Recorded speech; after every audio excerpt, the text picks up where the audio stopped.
हाँ जी, good morning दोस्तों, कैसे हैं आप सभी लोग? मैं उम्मीद करती हूँ आप सभी लोग अच्छे होंगे, स्वस्थ होंगे और अपनी पढ़ाई भी अच्छे से शिद्दत और ईमानदारी के साथ कर रहे हो। मैं निकिता चौधरी स्वागत करती हूँ आप सभी का हमारे एग्जाम जर्नी परिवार में। इस सेशन में, इस क्लास में हम लोग क्या कवर करते हैं? करंट अफेयर्स के 10 इंपॉर्टेंट क्वेश्चंस को कितनी देर में? मात्र 10 मिनट में, बिल्कुल सही। आज का पहला क्वेश्चन आप लोगों से पूछ रहा है कि when is world animal welfare day celebrated, यानी कि विश्व पशु कल्याण दिवस कब मनाया जाता है? तो ये जो दिन है ये सेलिब्रेट किया जाता है 4 अक्टूबर को। ठीक है, बात की जाए 2025 में इसकी थीम क्या थी, तो 2025 में इसकी थीम है सेव एनिमल्स सेव प्लैनेट। बात समझ आई? चलो, वेरी गुड। नेक्स्ट आपसे पूछा गया कि who has recently won the 62nd national chess championship. क्या पूछा गया कि हाल ही में किसने 62वीं राष्ट्रीय शतरंज चैंपियनशिप जीती है? तो ये किसने जीत ली है? ये जीत ली है भाई किसने? ग्रैंड मास्टर पी इनियान ने। ठीक है, किसने जीती? ग्रैंड मास्टर पी इनियान ने। ये जो चैंपियनशिप है हो कहां पर रही थी, ये बात भी आप लोग याद रखना। ये चैंपियनशिप हो रही थी कहां पर? गुंटूर, आंध्र प्रदेश में, है ना। और ये जो पी इनियान है ये कहाँ के हैं? तमिलनाडु के। ये बात भी याद रख लेना। अच्छा, चैंपियनशिप हो रही थी आंध्र प्रदेश में। बात की जाए आंध्र प्रदेश के बारे में, कैपिटल अमरावती है। एन चंद्रबाबू नायडू यहाँ के सीएम है और एस अब्दुल नाजिर यहाँ के गवर्नर है।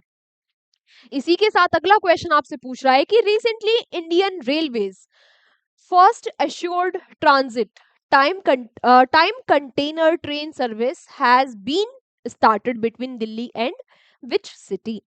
हाल ही में भारतीय रेलवे की पहली सुनिश्चित ट्रांजिट टाइम कंटेनर ट्रेन सेवा दिल्ली और किस शहर के बीच शुरू हुई है? तो ये सेवा जो है ये दिल्ली और कोलकाता के बीच शुरू हुई है ना। यहाँ का जो ट्रांजिट टाइम है वो कितना हो जाएगा? 120 घंटे हो जाएगा। ठीक है, ये कहाँ से शुरू होगी? ये तुगलकाबाद जो टर्मिनल है दिल्ली का, वहां से शुरू होगी और आगरा कानपुर होते हुए ये कहाँ जाएगी? कोलकाता। बात समझ में आई? ठीक है, नेक्स्ट आपसे क्या पूछा गया कि recently who has written the book wings of valour? हाल ही में जो विंग्स ऑफ वेल्योर है ये किताब किसके द्वारा लिखी गई? तो इस किताब को लिखा है स्वप्निल पांडे ने। इस किताब में किसके बारे में लिखा गया? तो जो हमारी इंडियन एयरफोर्स है उसके मिशन, उसके ऑपरेशंस के बारे में, उसके बहादुरी भरे ऑपरेशंस के बारे में बताया गया इस बुक में, इंक्लूडिंग ऑपरेशन सिंदूर। ऑपरेशन सिंदूर में जो साहस, जो बहादुरी इंडियन एयरफोर्स ने दिखाई, जो जज्बा इंडियन एयरफोर्स ने दिखाया, उन ऐसे ही सारे ऑपरेशंस के बारे में इस किताब में लिखा स्वप्निल पांडे ने। बात समझ आई? ठीक है, नेक्स्ट। अच्छा, याद रखना, हो सकता है आपसे ये पूछ ले कि भाई ये जो किताब है ये किससे संबंधित है? तो इंडियन एयरफोर्स के ऑपरेशन से संबंधित है। नेक्स्ट क्वेश्चन कि who of the following celebrated its 99th foundation day on 1st October? निम्नलिखित में से किसने 1 अक्टूबर को अपना 99वां स्थापना दिवस मनाया है? तो अभी हाल ही में 1 अक्टूबर को अपना 99th फाउंडेशन डे सेलिब्रेट किया है यूपीएससी ने। यूपीएससी यानी कि यूनियन पब्लिक सर्विस कमीशन ने। ठीक है, ठीक है। आज आप लोगों के लिए क्वेश्चन फॉर यू क्या है? आप लोगों को मुझे यूपीएससी के बारे में सारी बातें बतानी है कि भाई यूपीएससी की फुल फॉर्म वैसे मैंने अभी आप लोगों को बता दी, लेकिन आप फिर भी मुझे कमेंट बॉक्स में लिख के बताना कब इसकी स्थापना हुई। इसके अलावा आप मुझे ये भी बताना कि इसके हेडक्वार्टर्स कहाँ है। और चेयरमैन मैं आपको बता देती हूँ, चेयरमैन है अजय कुमार। ठीक है, जो चेयरमैन है यूपीएससी के, इन्होंने इंटरव्यू पोर्टल भी लॉन्च किया इस अवसर पर। इस इंटरव्यू पोर्टल में क्या होगा? जो रिटायर्ड ऑफिसर्स हैं वो अपनी इंफॉर्मेशन, अपने इंटरव्यू में उनसे क्या क्या पूछा गया वो जानकारी साझा करेंगे, जिससे जो नए एस्पिरेंट्स हैं उनको फायदा मिलेगा। नेक्स्ट आपसे पूछा गया who has been recently awarded the national Dhanvantari Ayurveda award? हाल ही में किसे राष्ट्रीय धन्वंतरी आयुर्वेदा पुरस्कार से सम्मानित किया गया? तो ये सम्मान मिला है किसको? ऑल ऑफ द अबव को, इन सभी को। ठीक है, किस किस को मिला है ये सम्मान? प्रोफेसर बनवारी लाल गोड़ा को स्कॉलरशिप के फील्ड में ये सम्मान मिला है। इसके अलावा वैद नील वेल्थ नीलकंठन मुंह से ईटी को ट्रेडिशनल प्रैक्टिस के फील्ड में, वैध भावना प्रसार को ये साइंटिफिक इनोवेशन के फील्ड में ये जो अवार्ड है ये दिया गया। किसके द्वारा दिया गया? मिनिस्ट्री ऑफ आयुष के द्वारा इन अवार्ड्स को दिया गया। मिनिस्ट्री ऑफ आयुष के हमारे केंद्रीय मंत्री कौन है? ये बात भी याद रखना, प्रताप राव जाधव। बात समझ आई? चलो, इसी के साथ हमारा अगला क्वेश्चन है कि who is India's richest women in the M3M Hurun India rich list. M3M Hurun India rich list में 2025 में भारत की सबसे अमीर महिला कौन है? तो भारत की जो सबसे अमीर महिला है वो है कौन? रोशनी नादर मल्होत्रा। ठीक है, ओवरऑल रिचेस्ट पर्सन की ये लिस्ट में भारत में तीसरे नंबर पर आती है, मुकेश अंबानी और गौतम अडानी के बाद। कौन? नाम याद रखना इनका, रोशनी नादर मल्होत्रा। रिचेस्ट वुमेन है ये भारत की। समझ में आया? ओवरऑल इंडिया में ये टॉप 3 में आती हैं। नेक्स्ट आपसे क्या पूछा गया कि who will be awarded the Mahatma Gandhi Seva award 2025 by the Karnataka government. Karnataka सरकार द्वारा महात्मा गांधी सेवा पुरस्कार 2025 किसे दिया जाएगा? तो 2025 में ये अवार्ड दिया जाएगा किसको? ये अवार्ड दिया जाएगा रामचंद्र गुहा जी को, है ना। ये अवार्ड किसको दिया जाता है?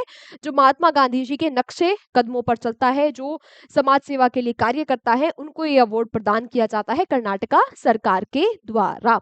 अच्छा, यहाँ पर नाम आया कर्नाटका का। कर्नाटका की कैपिटल है बेंगलुरु, यहाँ के सीएम है सिद्धारमैया और गवर्नर है थावरचंद गहलोत। बात समझ में आई? ठीक है, देन आपसे पूछा जा रहा है क्या, एक अगला क्वेश्चन, प्यारा सा क्वेश्चन, जो क्या है कि लेकानेमाब drug that was recently seen in news is used to treat which disease। हाल ही में खबरों में रही लेकानेमाब दवा का उपयोग किस बीमारी के इलाज के लिए किया